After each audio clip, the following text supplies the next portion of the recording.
This is a story called Be Good, Gordon by Angela McAllister and Tim Archibald. Let's go to the blurb and find out about Be Good, Gordon. This is a riotous tale of a topsy-turvy world in Junior magazine. Excuse me. Gordon is a good boy and is especially good on Tuesdays. But one Tuesday, Gordon meets a new babysitter and she encourages Gordon to be just a little naughty. This is a quirky and humorous tale of role reversal as one little boy learns to be a bit more childish and have a lot more fun. Be Good, Gordon by Angela McAllister and Tim Archibald. It was Tuesday night. Gordon's parents always went dancing on Tuesdays. His mother read him a story, then the doorbell rang. "This is Lily Jig Popsicle, the new babysitter," said his mother. "Be good, Gordon." Gordon kissed his mother on her deliciously perfumed ear. He said goodnight to Lily Jig Popsicle and climbed into bed. When the light was off, Gordon climbed out of bed, led his dinosaurs into their cave, put bear pajamas on, got back into bed, shut his eyes, and went to sleep. Gordon was always good on Tuesdays. Suddenly, something woke him up. "Come on, Gordon! Don't go to sleep! Let's play!" Lily Jig Popsicle was bouncing on his bed. I can't play now," said Gordon. "It's bedtime." "You don't have to go to sleep," laughed Lily Jig Popsicle. "Only tired people go to sleep." And she rocked his bed like a shipwreck in a storm. Gordon hadn't thought about whether he was tired or not. "I must go to sleep," he said. "I have to be good." Lily Jig Popsicle threw Gordon's bedspread in the air and it burst into a cloud of feathers. "We could play snowstorms," she giggled, "and you could be the snow monster."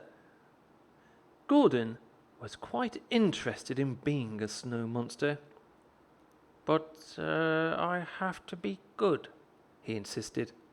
"Well, Gordon," groaned Lily Jig Popsicle, "if you're going to be good, then you can be the babysitter." And she lifted him right out of bed and bundled him downstairs.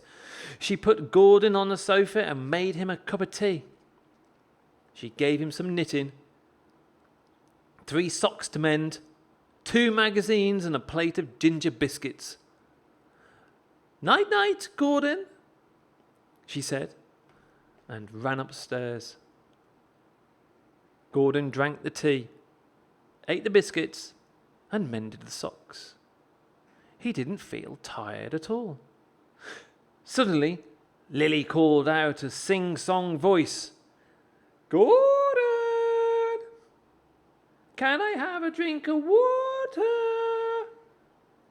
Gordon fetched a glass of water. Lily was sailing on the high seas. "Water, water everywhere and not a drop to drink," she cried. "Thank you, matey. Night, night." Gordon went downstairs again. He sat on the sofa. He tried knitting, but could only do knotting. Lily called out again, "Gordon, I've got a tummy ache." Gordon fetched a hot water bottle like his mother always did. Lily was having a midnight feast.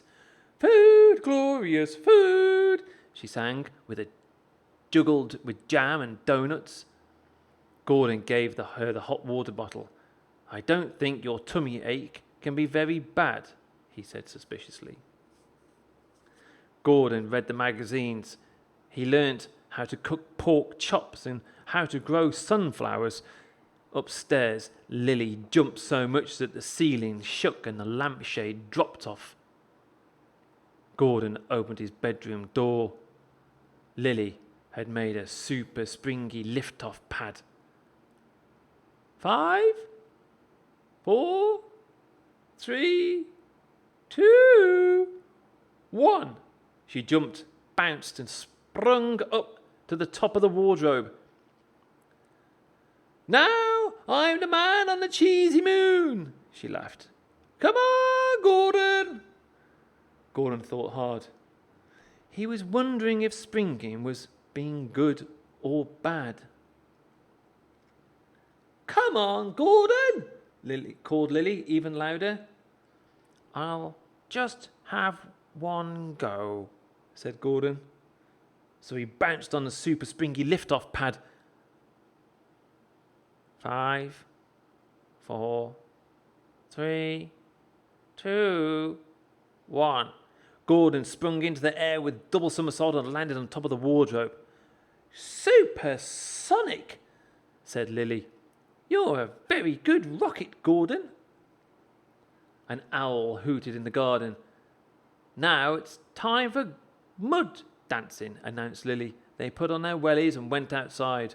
Pond water and earth made the best sort of sticky mud. Whoop, whoop, whoop, howled Lily as they stomped across the mysterious circles. Gordon made a mud mask and galloped like the wind. Oh, you're such a good galloper, Gordon, said Lily.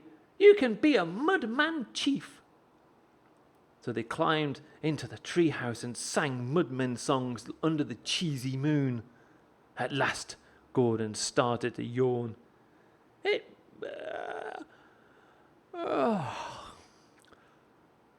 must be bedtime, he said. But Lily heard voices. She climbed up to the lookout. Look out, she cried. They're coming home.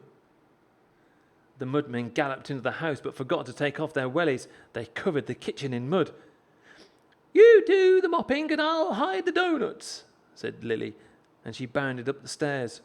Gordon mopped the swampy kitchen. They're coming down the road, called Lily. You fix the lampshade and I'll fix the bed. And she tidied away the super springy lift-off pad. Gordon balanced on the table to put back the lampshade. They're coming down the path, shouted Lily. You jump into bed and I'll finish the knitting. So Gordon ran upstairs and Lily ran downstairs. Then they saw their mud masks. You're such a good friend, Gordon, said Lily as they hurriedly scrubbed their soapy cheeks. Just as the key turned in the lock, Gordon tucked his damp smile under the blankets and shut his eyes. On the sofa, Lily jigged popsicle, sipped a cup of cold tea. We've had a lovely evening, sighed Gordon's mother. Was Gordon good? Oh, yes, Lily jigged popsicle said. First he was good, and then he was very good at everything. I thought so, smiled Gordon's mother and crept upstairs to kiss him good night. Night, night, Gordon, she whispered. Thank you for always being good on Tuesdays. And the chief mudman grinned a cheesy grin, hugged his bear and nodded off to sleep. The end. What a good boy Gordon is, and what fun he had for once on a Tuesday.